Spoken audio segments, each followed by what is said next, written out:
y vamos a hablar sobre el cannabis medicinal. Como mencioné al comienzo del programa, hay este nuevo reglamento que ha causado relativa polémica. Para hablar sobre ese tema tenemos con nosotros a Herbert Cuba, que es el médico experto en políticas públicas de salud. Muy buenas noches. Y a Max Alzamora, que es el presidente de la Asociación Peruana de Medicina Cannabinoide. Ha salido este reglamento. Hay gente que dice que es muy crítico, muy malo. Hay gente que dice que es muy bueno. Supuestamente han abierto las puertas para el consumo tradicional, normal, legal. Hay gente que dice que no. Quiero preguntarles a ambos, ¿dónde deja esto a los pacientes que necesitan o buscan este tipo de tratamiento? Creo que uno de los aspectos esenciales es que ha habido una necesidad.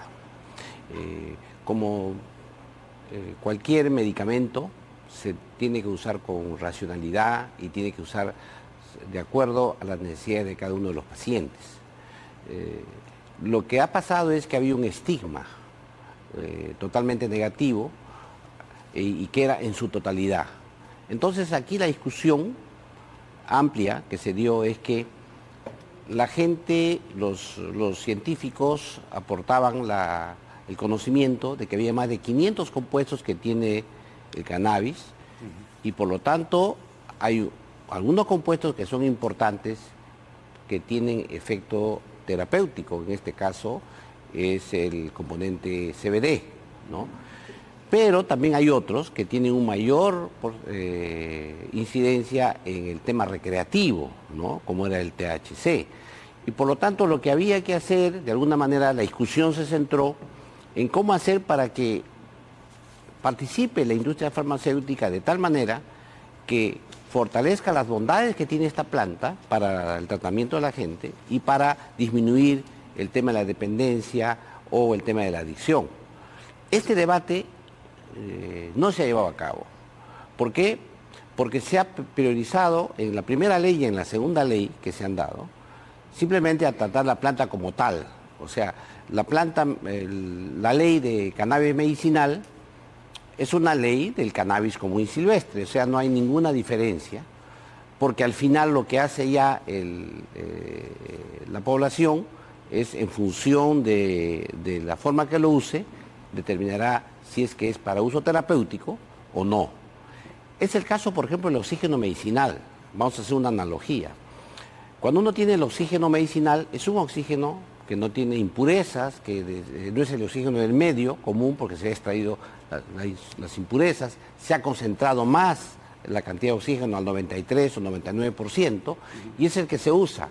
Pero en este caso del cannabis no es así, es solamente con este reglamento último, es la misma planta. Cuando la idea hubiese sido, como se planteó inicialmente el debate, de hacer que se fortalezca pues el estudio de sus derivados y se preconice la industria farmacéutica en este aspecto para un mejor impacto en la población. ¿Esa comparación es válida? A ver, bueno, para puntualizar de repente a los que nos ven en ese momento, tenemos la ley 2017 que fue visibilizada a partir de un allanamiento en un departamento donde funcionaba un laboratorio y se ve en la noticia que las mamás piden por la medicina que ahí se elaboraba para sus hijos. Al día siguiente sale este comunicado del Ministerio del Interior diciendo que el gobierno comenzará a hacer todo lo que sea posible para crear esta ley del uso terapéutico del cannabis. Salió este reglamento del 2019 que lo enfocaba solo hacia el lado de médico, evalúa y determina para qué utiliza cannabinoides, ¿no? Y ahí hay dos definiciones importantes, el psicoactivo y el no psicoactivo. Cannabis psicoactivo lo denominan más de 1% de THC, cannabis no psicoactivo menos de 1%, pero a los dos le aplican efecto terapéutico y que el médico, para uno, el psicoactivo, tendrá que emitir una receta especial de medicamento controlado y para el otro tendrá que ser una receta simple, ¿no? Ok, entonces, con lo que sale y es lo que más impresiona de este nuevo reglamento, es que ya entra a tallar los cultivos asociativos, que era por lo que se visibilizó esto y se generó la ley. Eran asociaciones, o sea, no eran porque los pacientes consumían productos del extranjero, importados, no, sino por esto. Entonces, era la producción artesanal que se tenía que era la legislar. producción artesanal, ¿no? Ahora, lo que sí hay que ser puntuales es que tiene que tener todos los protocolos de seguridad de estos cultivos artesanales para que el médico pueda entrar a tallar, ¿no? El médico tiene que saber las concentraciones, tiene que saber que está libre de metales pesados, pesticidas, y todos estos análisis de control de calidad tienen que darse para poder el médico ya entrar a dar un tratamiento y poder ser parte de estos cultivos asociativos. Si no, el médico no va a poder de algún modo apoyar a estos cultivos, ¿no? Sí, yo creo que, bien ha señalado, hay etapas en este tema. Una primera etapa había en que estaba totalmente prohibido, y era inclusive en el Código Penal estaba con otras sustancias, otras drogas, estaba eso penalizado. Incluso con la ley, la primera ley que hubo, se modificó el Código Penal para despenalizar el consumo con fines medicinales o terapéuticos. Y era una parte necesaria en el proceso, Esa parte. ¿no? La segunda parte viene ya cuando se da la primera ley, donde se establece básicamente es el consumo con fines terapéuticos, la importación, ¿no? y la comercialización en el país. Pero ahí quedó fuera un reclamo ciudadano, que era el reclamo de decir, señores, nosotros queremos producir en nuestras casas, nuestras plantitas, pues, porque total, el costo de esto es muy caro importar, los aceites son caros, etcétera, y la gente no puede pagar. El tema es que sí se puede producir en casa. En este caso sí es, o sea, en producción, en costos, sí hay una diferencia sustancial, ¿no es cierto? Hay una diferencia sustancial y hay una diferencia en el acceso, ¿no? Y eso se nota claramente porque hay 48 farmacias en Lima que tienen cannabis y solo 5 en provincia. Entonces también el acceso no ha sido un acceso real en todo este tiempo de implementación del reglamento. Ya, ahora, pero aún así, por más de que haya un tema de reglamentos o no, el hecho de que yo pueda producirlo en mi casa no es un poco... Ya, ahí viene la parte, la crítica, ¿no? El reclamo era justo y la forma que hacen es el cultivo asociativo. Pero la asociación la pueden firmar 2 personas, que tienen que ser usuarios registrados, ¿ah? No cualquier, tienen que ser pacientes registrados, 2 personas. Pero hay un detalle ahí viene la parte crítica de este reglamento. Es que esto tiene que dar permisos y hay entes fiscalizadores. Y hay tantos entes fiscalizadores, tanta es la maraña de fiscalización que al final se pierde la operancia del reglamento. Por ejemplo, participan del Ministerio de Salud dos direcciones. Ministerio de Agricultura, 3. SENASA, INEA, etc. Pero ¿qué queremos? ¿Más regulación, menos regulación? ¿Cuál es el Yo creo el que ahí con un solo ente regulador era suficiente. Porque acá el tema de fondo es, lo que es de todos no es de nadie. O sea, aquí, si todos quieren controlar, nadie va a resolver el problema. Y hay un detalle adicional.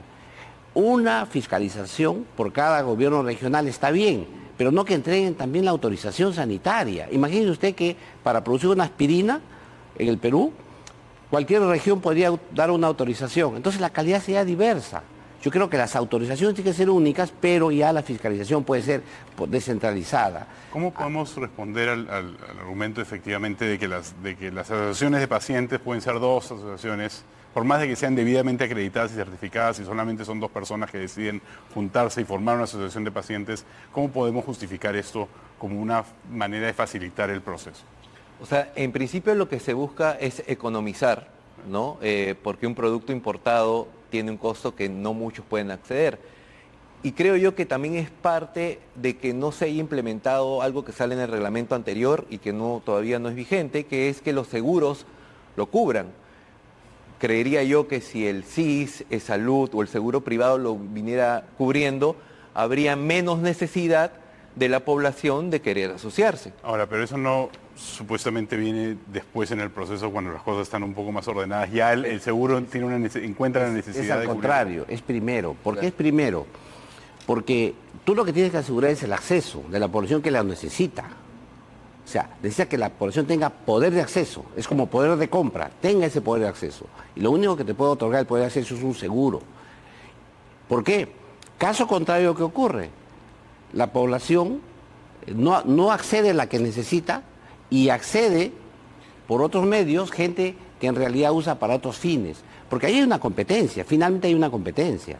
Finalmente hay una competencia entre aquella que es con fines ilícitos Pero y a esta que es con fines lícitos. Un seguro no va a cubrir, o no debería, no veo cómo un seguro cubriría un cultivo asociativo. No, cubre hablamos del la otro. sustancia. El uso farmacéutico. Claro, porque eso viene, que se asegure que los seguros cubran, ¿no? Y no solo el público, sino también el privado. Para bajar Eso el precio. viene desde No el solamente reglamento para anterior. para darle poder de acceso al ciudadano. Claro. Porque el ciudadano, ¿cuál es el problema del ciudadano? El problema es yo tengo que cultivar mi planta, con mi amigo aquí, que estamos los dos enfermos, nos hemos asociado dos.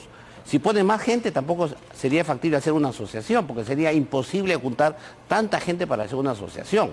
Pero pueden ser más de, Sí, dos. puede ser Normalmente más, las pero asociaciones mínimo que se dos. determine. Las asociaciones que ustedes entienden son de cuántas personas normalmente. Bueno, hay asociaciones con más de 20 pacientes que ya vienen funcionando.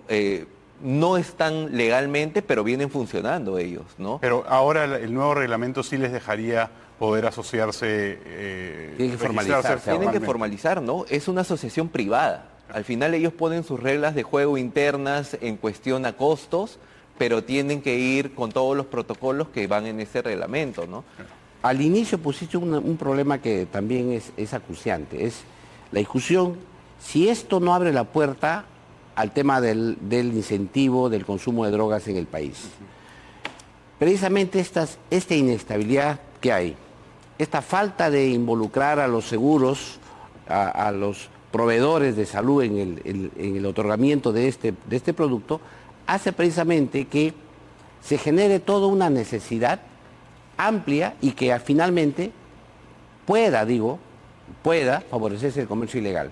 Yo creo que el problema esencial aquí está en formalizar todo, apurar las pautas para que sea subsidiado para la gente que no puede pagar, para evitar que produzcan en su casa. Ese reglamento no apura justamente eso, no autoriza el... No. El reglamento lo único que hace es un reglamento muy amplio, frondoso, farragoso. Usted menciona que es amplio, farragoso y complicado. Y ¿no? complicado, ¿por qué? Porque tiene tantas disposiciones en concreto, tantas divisiones que hay, cuando lo que la gente quiere es el producto. Yo me pregunto, ¿cuántos miles de pacientes tenemos? ¿Cuál es el universo? ¿Cuál es el mercado? 36.000 pacientes Ya. inscritos en el REMPUC, el Registro de Pacientes Usuarios Ya. de Cannabis. Esos son los Solo registrados. el 70% accede de manera ilegal y solo el 30% de la manera formal. Y usted lo menciona por un tema de que la mayoría están fuera, o sea, hay un porcentaje alto fuera de Lima y la mayoría de farmacias que lo venden está en Lima, ¿correcto? Y a la par no hay médicos prescriptores en provincia, son muy No solamente médicos prescriptores para la receta especial, o sea, para la receta común tampoco hay. ¿Por qué? Porque si tú no lo pones en el servicio público, eso no tiene impacto. Porque no nos olvidemos algo importante para Perú. Solo el 5% de la población peruana acude a los servicios privados de modo regular o casi absoluto. El resto se atiende en el sector público, sea a base de un seguro como de salud, o sea a través del Ministerio de Salud y sus establecimientos. O sea, si tú no logras que la ley entre a ese espacio, esta norma, y además con toda lo reglamentarista que es, si uno mira las sanciones, dice, se cancela, y en otros dice, se suspende, y en otros 30 días. Entonces, lo que está diciendo es que el reglamento, desde su perspectiva, es demasiado duro con la manera en que está planteado, pero al mismo tiempo no es lo suficientemente amplio para poder cubrir todas las Ni necesidades. tampoco, porque parece que se cancela, ese señor que cancela su licencia, 30 días después hace otra. Porque ¿Cuál no, es el propósito de cancelar la licencia? porque no cumplen las normas del reglamento. Pero si puedes hacer otra después de 30 Entonces, días, entonces... haces ¿para qué otra. sirve? Por eso es que el reglamento no pone el candado. No debería decir ahí, debería ir dirigido a la persona natural. Le dije, señor, si el señor tal ha hecho mal uso de este reglamento, se le cancela y nunca más, como el brevete, nunca podrá conducir vehículos. Acá no. Acá, O sea, si las eras cancelaciones uno, son más fáciles, quizás queremos que sea un poco más... suspendes más igual, fácil. no dice cuánto tiempo. por cada suspensión. Acá va a haber un proceso de aprendizaje, ¿no? O sea, la ley y el reglamento ya están dados y no podemos darle marcha atrás. Pero antes de no darle marcha atrás, porque justamente queremos hablar de por qué el reglamento es que se forma así. Ustedes han tenido una conversación muy larga sobre el cannabis medicinal, lo que se debería hacer, el tema de cultivo asociativo, es una cosa que yo he visto que ustedes han impulsado a lo largo de los años. Técnicamente ya se logró. Desde su perspectiva, este reglamento debería ser una celebración. Sí, pero, a ver, hay un tema también complicado, ¿no? Y lo decía el doctor con lo engorroso que es. El tema de las semillas. Se le pide al cultivador de las asociaciones que importe semillas solo a través de los laboratorios que ya tienen licencia. Es uno en el Perú. Entonces, imagínate se forma ya... un monopolio. Y más en el encarecimiento, ¿no? Porque hay muchas asociaciones que ya han caracterizado sus semillas por tiempo y que pacientes se vienen abasteciendo de esa medicina. No podemos dejar de decir que hay pacientes que se benefician de esas asociaciones. ¿Por qué se tiene que traer una semilla de afuera considerando que existen esas semillas ya acá? ¿Cuál es o sea, es miedo, es temor, es desconocimiento? Es desconocimiento, al parecer es desconocimiento y hacerlo más estricto. Según ellos, así va a ser más estricto. No, y llama la atención que participe INIA. INIA, el Instituto Nacional de Investigación Agraria. Participa el MIDAGRI, el Ministerio de Agricultura. O sea... la Dirección General de Desarrollo Agrario. O sea, participan, son actores involucrados. Sin embargo, ya hay un tema con la semilla. Pero hay algo más detrás de esto, de todo. Cuando el ciudadano va a hacer su cultura asociativa entre dos personas... ¿Dos personas o más? O más. Digamos que son más. Ya, pero hay un problema ahí. Cuando tienes tantos entes fiscalizadores, tú estás a salto en mata. ¿Por qué? No sabes qué te falta cumplir. Porque cada ente fiscalizador te va a pedir una ficha, un registro. Porque el fiscalizador te va a decir, yo te voy a fiscalizar esto. Y el reglamento no te da una ficha única. Todavía no, pues porque precisamente para implementar va a haber directivas a esto. De implementación. Esto va a haber directivas. Ustedes buscarían una ficha única que tendría toda la lógica del mundo. Ese sería el ideal, ¿no? Que se cumpla un protocolo único desde la importación. Que se pongan de acuerdo los 26 de gobiernos regionales, más las 14 instituciones que tiene ahí, que se pongan de acuerdo y digan, bueno, hagamos pues un formato único que sea aceptado por todos para que este señor tenga la facilidad de llenar su formato. Pero si va a venir cada institución a pedir su formato, o sea que va a tener que llenar, imagínense la burocracia. Y encima, que cada ente va a tener que decir qué fiscaliza, porque aquí ha ido la norma, es muy genérica. Como le decía, sanción, se cancela, sanción, se cancela. Claro. Eso tiene que haber otro proceso más. Vamos a ir a una pausa y regresamos con ese tema en Punto Medio. Quédense con nosotros. Regresamos en Punto Medio en el horario estelar de Canal N. Soy Emil Cayó y estamos hablando sobre el cannabis medicinal y el nuevo reglamento que ha sacado el Estado y que al parecer tiene varios problemitas para poder realmente ampliar el uso. ¿Dónde deja esto? Estamos hablando mucho sobre el reglamento, la acción, pero ¿dónde deja eso parados a los consumidores, a los pacientes? ¿Ha sido más fácil? ¿Ha sido más difícil? ¿Cómo los ha agarrado el reglamento? A los que venían beneficiándose de cultivos asociativos ya con tiempo, es como que ya ellos se sienten que forman parte de la legalidad. Ahora va a ser el proceso de implementación y como está es engorroso y caro, lo que de repente a ellos es lo que les preocupa, ¿no? Como hablábamos, habría que tener un protocolo en especial. Tenemos las farmacias, tenemos la dificultad del acceso en las farmacias, tenemos la dificultad del acceso por los seguros. Entonces es una puerta nueva que se le abre al paciente. El paciente podrá elegir, ¿no? El paciente es responsable de su salud. Pero yo considero que este cultivo asociativo, lo importante es que haya un correcto control de calidad. Si es así, los médicos vamos a poder entrar a tallar ese tema. Si no lo hay, ¿cómo yo voy a prescribir cannabis medicinal sin saber los componentes, los ratios y ver hacia qué lo enfoco? Que esté libre de todos los contaminantes que pueden haber. Entonces, Eso es lo que yo sí considero y desde la asociación también vemos por necesario que haya un control de calidad estricto y eso tiene que partir por parte del Estado. Pero el Estado es bien grande. ¿A quién le tocaría, considerando que está DIGEMIT, el INS, SENASA, INIA, a quién le tocaría hacer el tema específico del control de calidad? ¿A uno? ¿A todos? No, el control de calidad debería corresponderle solo a DIGEMIT. ¿Por qué? Porque es un medicamento como cualquier otro.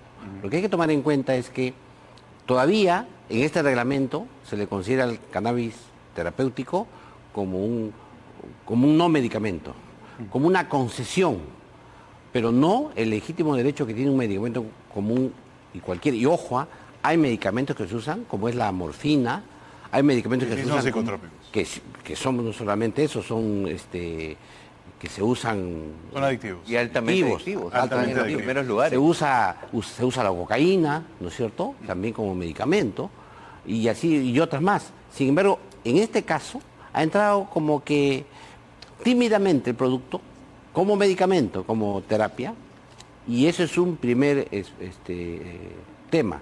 A nadie se le ocurriría decir que la morfina venga a ver aquí... Midagri, Claro, pero que venga aquí Senasa, Pero digamos INIA. que yo soy parte de una asociación que sí tiene la autorización de producir como producción artesanal y yo produzco cannabis psicotrópico. ¿Cómo sabe la policía si es que, digamos, entra y mira de que yo estoy produciéndolo de manera legal o ordenada, si es que todavía no hay un proceso claro y entendible para hacerlo? No se puede. Claro, cuando salga el protocolo, la implementación y diga que cada producción tiene que pasar por un control de calidad, sí, pero por el momento funcionarán como vienen funcionando. O sea, no nos podemos hacer de la vista. Acá hay un problema con toda la formalización. Son informales y están bien informales. Apenas viene la formalización, están engorrosa que muchos de ellos van a seguir siendo informales. Sí. Porque tú no puedes cumplir una norma que te dificulta la vida en lugar de facilitártela. Este reglamento, a todas luces, o sea, viéndolo entendiéndolo, leyéndolo, uno dice, bueno, te piden esta información, para este tipo de cosas una cosa, para este tipo de cosas, pero en realidad te dificulta tanto la vida. Dificulta en que encarece, pues, ¿no? Todos estos protocolos que hay que pedir, licencias y eso. Pero eso ocurre en cualquier proceso médico de aprobación de cualquier producto. En este caso, la diferencia es que ese producto se puede crecer en la casa de uno. Esa es la única diferencia. No sé si se puede hacer en la casa, porque el cultivo asociativo te pide un espacio determinado, con un tema de protocolo de seguridad. Me refiero que puedes crecerlo uno solo en un espacio determinado, pero es como crecer tomates o crecer...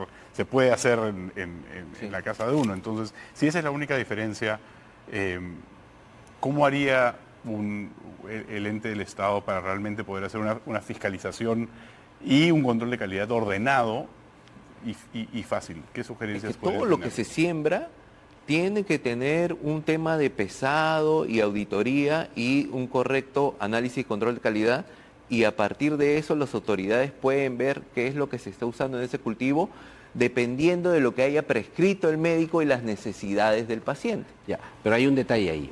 El control no puede ser tan caro, ¿no? Porque imagínense si hay 39.000 pacientes que van a hacer esto. Imagínense el Estado mensualmente que tenga que ir a fiscalizar todo esto. Claro, ¿tiene el Estado la capacidad de hacer eso? Muy complicado. El INS tiene los estándares. En algún momento en una mesa de debate ellos dijeron que el análisis de control de calidad debería costar para cannabinoides 1.400 soles. Entonces, imagínate. ¿1.400 soles al año, al mes? No, es por el batch. Por analizar si es CBD, las concentraciones que tiene de cannabinoides. ¿Y qué tan seguido se debería hacer esa prueba? En cada producción, ¿no? Ahora, hay etapas de producción, ¿no? Yo no siembro ahora y cosecho mañana y pasado, no. O sea, se hace un plan de 3 meses por lo menos, y ahí cuando se controlan la semilla, pues, porque la semilla ya es una semilla que ya más o menos se conoce la concentración de la planta en cada uno de los componentes, entonces ya por eso... Considerando la semilla que ellos dicen que tienes que comprar. Tienen que comprar de ellos. Dicen, esta semilla ya la tenemos estandarizada y por lo tanto usen esta, porque así vamos a poder fiscalizar más fácilmente. Pero entonces es un reglamento hecho a la medida de facilitarle al Estado, no facilitarle al consumidor. O no al consumidor, sino al paciente. Por eso es que hay dos consumidores acá. El médico que receta también es un consumidor, porque él tiene que ver qué le interesa a mi paciente. Y, es más, y le da al paciente, es el consumidor final, digamos, vendría a ser el paciente.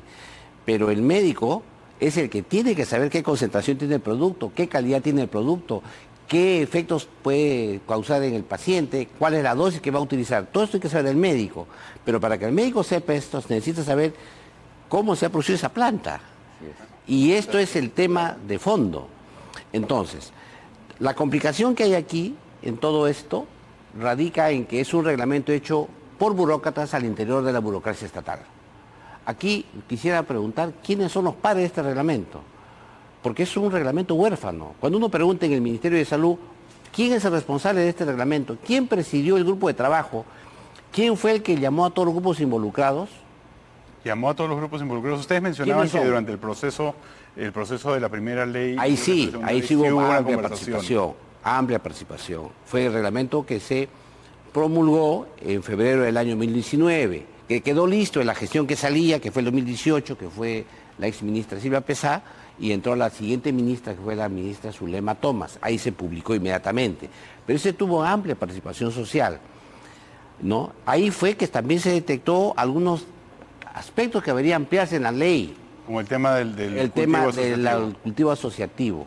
Pero de ahí, en este reglamento, quisiéramos saber quiénes son los autores, los que han discutido, cómo han incluido artículos y sacado otros artículos. Hasta la época del ministro Ceballos salió un prereglamento, ¿no?, para observación de la sociedad civil y que tenía varios errores, ¿no? ¿Qué tipo de errores? Por ejemplo, que ya el THC se iba a considerar psicotrópico a partir de 0.2% y que para eso era una receta especial, ¿no?, cuando la tendencia mundial es el 1%, ¿no? Entonces, como que retrocesos en ese aspecto para hacerlo aún más complicada el tema de la prescripción médica. Y el ministro Ceballos tuvo a bien tenernos en reuniones en el Ministerio de Salud, más de 3 reuniones, sociedad civil, médicos, representantes de vida también, pero cada vez que hay un cambio en los ministerios, todo vuelve abajo. No sabemos, la verdad, yo no he sido convocado por parte de la asociación a ninguna de estas reuniones. ¿Cuándo fue la última vez que alguno de ustedes se reunió con el Ministerio de Salud para determinar algo sobre este reglamento? No, yo sé del año 2018. Este reglamento, que estuvo prepublicado, eso sí, hay que ser realista, estuvo prepublicado, ha recibido opiniones, me imagino, de todas las instituciones involucradas, pero cómo las han recogido, cómo las han incorporado, no sé. Me parece a mí que es un reglamento, como lo he escrito, demasiado reglamentarista, farragoso, demasiadas instituciones involucradas, de difícil cumplimiento y que posiblemente mantengan la informalidad de los pacientes por mucho tiempo, porque hay que facilitarles las cosas, identificarlos mejor, facilitar su consumo para su terapia y evitar estigmatizarlos. O sea, son temas que deberían estar en el reglamento con claridad. Vamos a ir a un corte y cuando regresemos vamos a hablar sobre ejemplos de la región y ver si es que hay un ejemplo que sea mejor para nosotros o mejor que este reglamento que ha salido. Este es Punto Medio en el horario estelar de Canal N, quédese con nosotros. Estamos de regreso en Punto Medio en el horario estelar de Canal N. Soy Emil Cayo, estamos hablando sobre el nuevo reglamento del cannabis medicinal. Y les quería hacer una pregunta sobre la comparación con los otros países de la región, porque Colombia, Argentina, todos están tomando más acción y estableciendo marcos normativos estoy viendo un artículo de Argentina diciendo de que están estableciendo una industria nacional de ventas reguladas de cannabis medicinal y mirando al mercado internacional. Ellos calculan que van a vender $500 millones en el mercado local y además 50 millones en el mercado internacional. Entonces, el Perú está perdiendo una oportunidad de ser más eficiente, más ordenado, mejor legislado en este tema. Creería que ahí incluye al tema del cáñamo industrial, ¿no? que es un Posiblemente. tema que de todas maneras generaría muchas divisas y sería ecoamigable. Y que en este caso ha sido ignorado del reglamento actual. No hay un reglamento, una ley que se enfoque hacia el tema industrial. Se está proponiendo, eso sí, desde las distintas bancadas del Congreso se está proponiendo. Sí, ahí hay un tema, hay una diferencia enorme entre el reglamento actual y este reglamento publicado ahora. Dos cosas son. Uno es el cáñamo y otro es fumar, la marihuana que se fuma. En el caso del cáñamo lo han excluido por completo, siendo el cáñamo un producto muy importante para la industria. O sea que ahí debería considerarse algo adicional que sí estaba en el reglamento anterior, porque decía no se considera en esta ley, o sea, sí lo consideraba por negación. Esperaríamos un reglamento del Ministerio de Agricultura sobre Para este ese tema. Claro. No solamente de agricultura, quizás de produce, de industria. Netamente, ¿no? Es eso. Y también el tema el hábito de fumar. Es decir, y esto lo han excluido, por lo tanto está permitido. Y esto es complicado, ¿eh? Porque finalmente, ya cuando ya se fuma, tendría que ver qué indicación terapéutica va a ser ahí. Yo quisiera preguntarle a los médicos, no habría indicación terapéutica. Entonces, ¿por qué lo excluyen? En un documento que es tan Reglamentarista, en un montón de cosas, exigente, eso desaparece. eso desaparece. ¿Por qué cree que ha desaparecido? Pues eso yo desconozco, como es un reglamento sin padres, no sabemos No, yo también a no quién entiendo. preguntarle. Ahora, hay una vía de administración terapéutica que es la vía vaporizada, ¿no? Si uno entra a temas de hospitales en Israel, ellos utilizan la flor de cannabis en vía vaporizada para tratar algunos males, algunos síntomas. Hay dispositivos ya que van teniendo más certeza de los componentes que se están vía vaporizada, que es distinto a la combustión, ¿no? Y eso sí era parte del reglamento y lo que único que prohibía era fumar. Ahora, hay que resaltar, no todo es malo, ¿no? Y creo que eso tampoco debe quedar así. Hemos avanzado. Yo cuando viajo a congresos internacionales nos dicen, oye, qué bien avanzó Perú, ¿no? Sí, por algún lado uno tiene que sacar pecho, ¿no? Y decir que hemos avanzado. ¿En qué cosas? Por ejemplo, el Colegio Médico Peruano es el único colegio médico que año a año hace un curso sobre el uso medicinal del cannabis. Es el único que como se dice, se ha bancado el tema, porque no tenemos guías por parte del Ministerio de Salud para el uso del cannabis. ¿Ok? Otra parte importante es que tenemos un producto de CBD en la farmacia de la Digemit, lamentablemente desde el año 2019 solo en un local de Lima, ¿no? ¿En qué local de Lima? En el que queda en San Miguel, en la calle Las Leyendas. En su propio local. En su propia farmacia institucional, a un precio incomparable a nivel mundial, y es un producto importado. Está, creo, 40 soles. Que hay muchos pacientes que se pueden beneficiar, pero no pueden acceder a la forma del THC, que es lo que los pacientes oncológicos, los de dolor crónico, los de espasticidad por esclerosis múltiple, tienen que hacer uso en distintas concentraciones junto al CBD. Ellos no se están viendo beneficiados hasta ahora por parte de esa farmacia del Estado, pero ya hay un producto ahí. Ahora que gente de fuera de provincia tiene que venir hasta Lima, a esa farmacia para poder acceder. Ese es el tema, ¿no? En sus conferencias y en los viajes que está haciendo, ¿puede ser que el Perú está avanzando al mismo ritmo que otros países? ¿Más lento? ¿Mucho más lento? Bueno, Colombia nos ha sacado una delantera bárbara. Colombia ya está exportando a distintas ciudades de Europa, desde flor de cannabis hasta derivados del cannabis. Y hay una industria bastante creciente, tanto así que yo fui a un congreso en Medellín y había a la par un congreso en Bogotá, de la parte industrial. Entonces, mira, y ahí uno se da cuenta del movimiento que hay también, ¿no? Sí, hay otro detalle, mire. ¿Qué se espera de la exportación? El reglamento que dice que para la exportación se permite siempre y cuando los países que reciban, primero acepten para que tú los produzcas. Es un primer tema, un requisito, ¿no? Segundo lugar, no habla de ninguna homologación con productos de otros países, porque eso es importante, la armonización en el Pacto Andino, en los otros países no menciona nada. Considerando de que Colombia está dentro de la Del comunidad Pacto Andino, la comunidad andina y otros países. Y el otro tema es que habla de guías de práctica clínica para el caso, pero no hay ninguna. O sea, tampoco señala un plazo que diga en cuánto tiempo vamos a dar estas guías. Y por último, habla de investigación científica, pero no considera, ahí sí era importante que considerara el CONCITEC, porque es natural que CONCITEC que es el ente promotor de la investigación científica del Perú, debería estar involucrado. ¿Pero está involucrado? No está involucrado, no está. Solo Entonces, hay una licencia, creo, para estudio en humanos que se ha otorgado desde el 2019. pero no lo da de Concitec, eso lo está dando actualmente el INS. El INS. Y no Concitec, que es el órgano rector sobre la investigación científica.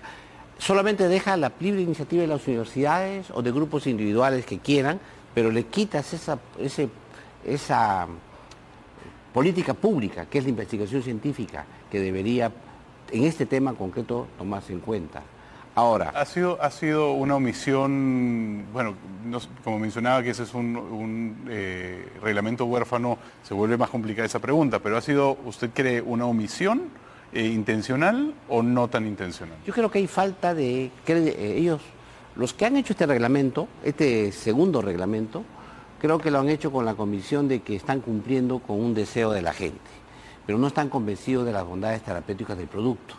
De tal manera que ellos creen que no va a haber así investiga años y años, no van a sacar nada científico sobre el tema, es un tema más de... Nada, claro, ¿no? O sea, ahí por eso, porque si tú estuvieras convencido que hay tela por cortar en investigación científica, Se lo das al se Concitec. lo das a Concitec, pues. Se le das para que Concitec promueva esta investigación y promueva jóvenes investigadores en el Perú sobre el tema. Además con la seguridad, ¿no? Porque hasta ahora no hay reportes epidemiológicos de temas de llegar a la emergencia y que haya conllevado algo grave el uso del cannabis. Ni siquiera el 70% que va por la vía ilegal, ni el 30% legal, menos, ¿no? Entonces, es algo bastante seguro que lo que deberíamos enfocarles hasta estudios observacionales, me parece, y lo hablábamos con la doctora Silvia Pesá, porque los demás estudios son millonarios, ¿no? Y acá no hay una industria que vaya a promover eso, ni que tenga el capital para hacerlo. No hay manera de que la industria farmacéutica, pequeña como es en el Perú, pero aún así sustancial, podría tomar esa bandera. El momento que se comience a fiscalizar todo lo que se vende por redes sociales, que no tiene ningún control sanitario, y que se tome el toro por las astas y se comience a todas esas personas inescrupulosas sacarlos del juego, ahí creo yo que la industria, la inversión va a venir, pero mientras que esto sea algo libre y que no tenga fiscalización, al parecer Ahora, no. el mercado es pequeño. O sea, tú vas a prohibir una gran inversión en una industria farmacéutica para 36.000, que no van a ser tu tajada, será pues 5.000. Pero puede ser el 10.000. mercado pequeño porque las personas que normalmente podrían beneficiarse de ese producto no saben que pueden beneficiarse de este Eso producto. Pero eso hay un porcentaje que va a incrementar probablemente, pero sigue siendo un mercado pequeño. Aquí el tema, por eso es importante la armonización con otros países, porque nosotros tenemos que pensar en que si ya juntamos los pacientes de Perú, los de Bolivia, los de Chile, entonces ya el número crece, entonces ahí sí tú puedes hacer una promoción nacional, pero para hacer Y eso, justifica también una investigación a nivel regional. ¿Sí? la investigación debería realizarse sí o sí, o sea, eso no tiene condición de ninguna manera, debe hacerse la investigación de todos modos. Yo creo que ahí esa es una falencia del reglamento. Lo más importante es que la gente investigue esto bien, en detalle, y sobre todo se quite el comercio informal, ilegal, el tema ilegal. Es dramático porque eso le quita credibilidad a la El investigación paciente científica. no le surge ningún efecto a raíz de comprar cosas que encuentra por internet y dice cannabis no sirve, pero no fue la manera correcta, ¿no? ¿Cuál es el siguiente paso?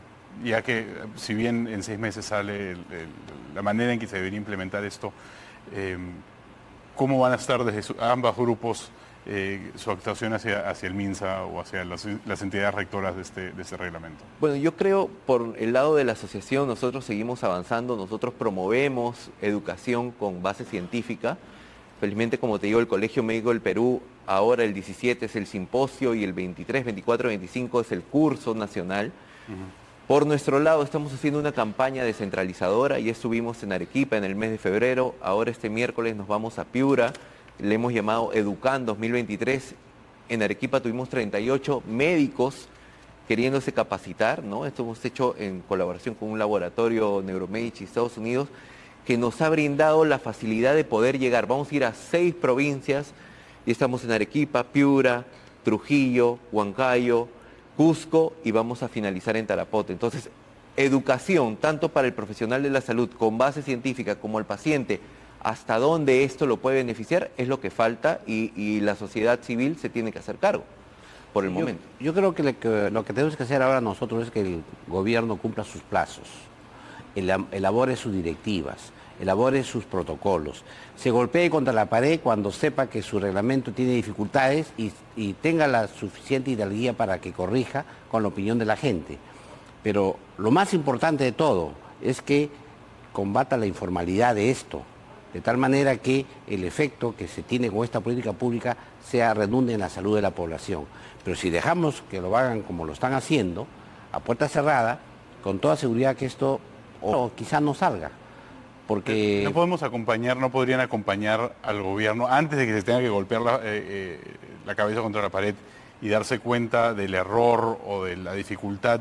No podíamos avisarles, decirle, no te choques, por favor, nosotros te decimos... Pero se mandan cartas y no hay respuesta, ¿no? Se mandan cartas para... Es un reglamento sin padres. Necesitamos conversar con sus padres, los autores, los que han trabajado el reglamento. Ellos serían las personas, los interlocutores válidos para poder darle algunas sugerencias.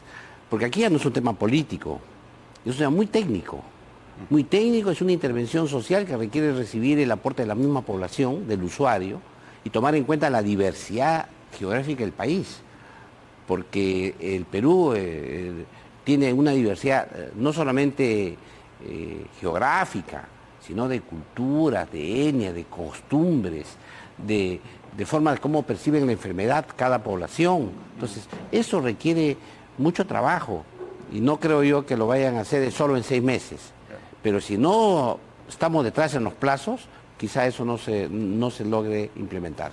Lamentablemente se nos ha acabado el tiempo, pero esperemos de que al Estado no se le acabe el tiempo para hacer esto de la manera correcta. Esto ha sido todo por hoy en Punto Medio. Los dejamos con Melissa Pesquiera en Hora 11. Muchísimas gracias a ambos. Gracias. Nos vemos el día de mañana. Gracias. Buenas noches.